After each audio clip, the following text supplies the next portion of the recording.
You know that feeling like the world is constantly pulling you in a million different directions at once? Well, what if I told you there was a simple, almost ancient tool to fight back against all that chaos? Today, we're going to explore how reading can actually be your secret superpower. So, does this feel familiar? That constant sense of being scattered, like your focus is always under attack from a world that's basically designed to grab it. If you're nodding along, trust me, you are not alone. It's kind of become the signature feeling of our time. It always starts so small, doesn't it? Just a single notification, a little ping, a buzz in your pocket. It feels totally harmless, right? Just a tiny interruption. But then that tiny interruption gets a friend. And another one. A breaking news alert you just can't ignore. A new trend that you just have to see. And boom, suddenly you're caught in that endless scroll. You know the one, it always promises something fascinating just beyond the next swipe.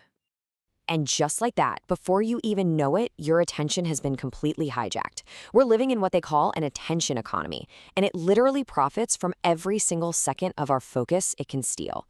So the real question is, how do we fight back? Well, the answer might be way simpler than you think. It's not some new app or a complicated productivity hack. Nope. It's the timeless act of reading. This is your antidote. This is how you start reclaiming your own mind. But, just saying reading is good for you isn't really enough. So let's break down exactly how it works. We're going to walk through 4 powerful, science-backed benefits that can genuinely change the way your mind and your body operate. First up, and this one is huge, stress reduction. In a world that pretty much runs on anxiety, reading offers a genuine escape hatch for your entire nervous system. Now, what's really fascinating here is the direct comparison to meditation. I mean, just look at those parallels.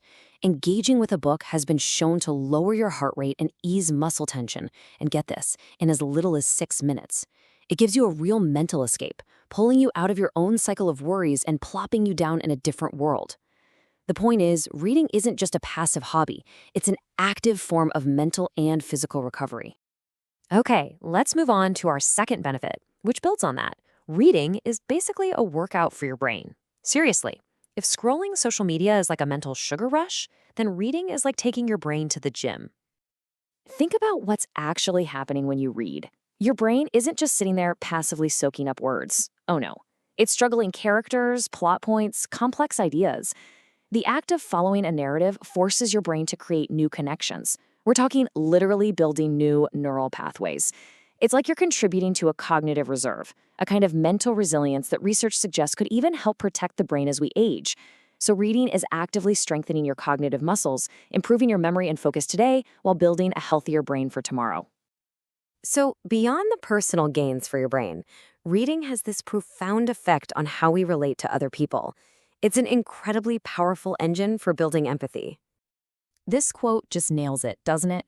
When you're reading a story, especially fiction, you're not just an observer on the sidelines. You're invited right into a character's mind. You feel their thoughts, their fears, their triumphs. Neuroscientists actually call this deep reading, an experience where your brain simulates the emotions of the characters. You are literally practicing empathy, walking in someone else's shoes, and that's a skill that translates directly back into the real world. And finally, the benefit we all kind of know but maybe take for granted, the sheer accumulation of knowledge. I mean, every single page you read makes you a slightly more informed, more articulate, and frankly, more interesting person. And this isn't about cramming for a test. It's all about the incredible compound effect of knowledge. With every book or article, you're not just learning facts, you're absorbing new ways of seeing the world. You effortlessly expand your vocabulary, which in turn lets you think with more nuance and clarity. It all translates directly into becoming a clearer thinker and a more persuasive communicator, just because you have a bigger toolkit of ideas to pull from. Okay, so the benefits are pretty clear, right? But I know what the biggest hurdle is.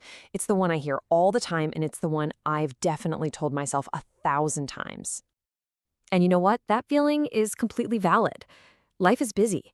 The idea of adding read 100 books to your to-do list just feels impossible. But what if we're framing the entire problem the wrong way? What if it's not about the number of books you finish, but about the consistency of the habit? What if it's about this number? 10. Just 10 minutes a day. That's it. It's not about finding 3 hours you don't have. It's about reclaiming 10 minutes that you probably do. And hey, let's broaden our definition of what counts as reading. Listening to an audiobook on your commute? That's reading. A long article on your lunch break? Totally reading. An ebook on your phone while you're waiting in line? It all counts. The goal here is engagement, not a specific format. So at the end of the day, it's all about shifting our mindset. Reading isn't another chore to check off a list. It is one of the single best investments you can make in your well-being, your intellect, and your peace of mind. It doesn't have to be some literary masterpiece or a 1,000-page classic. It just has to be the next page. So the only question left is, what will you choose to read today?